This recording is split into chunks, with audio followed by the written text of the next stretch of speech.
this summer have launched an Arabic immersion camp that is being hosted at the University of Hawaii. We've got a great innovative program that started in Seattle, has been going for the last 8 years. Language, leadership, study abroad. We had to write a letter to ourselves dated on the last day of camp. It gives me a goal to reach during these 2 weeks. I've demolished those barriers of stereotypes that I had about the Middle East. The vision is that we would be developing the next generation of global leaders that are prepared to be successful in this world. I don't think I would have ever came to Hawaii if it wasn't for them or learned Arabic. One of the greatest challenges that I've faced so far is being like a language star. You have to try communicate only in Arabic. It can get frustrating, but at the end of the day, it's the most rewarding feeling you can ever feel.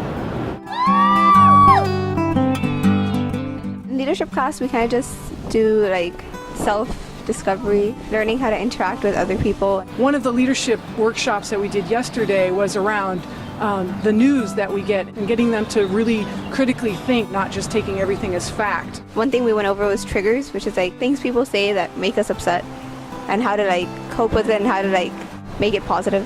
A lot of the leadership is reinforcing good ideals that everybody needs to continually learn. I think the most important part of this experience would be the language and leadership. There are communities all over the United States that have underserved youth, and particularly in Hawaii and the school that we're working at, there are some youth that never leave the island. We're getting these kids not only off the island, but to faraway places like Qatar. Many of these youth would never have that opportunity otherwise. Even though it might seem like it's not going to help us now because we're teenagers and we're not out in like the real world yet, I think we'll put it to good use once we like go to college or like go study abroad. I have studied abroad before actually. I went to Qatar for a couple of weeks. It was still very traditional in the way they dressed and like their values and their lifestyle, but like the place itself was modern. The reason why this Hawaii pilot has been so successful is that we have amazing partners here, and that's QFI, Qatar Foundation International. They have just been hugely supportive.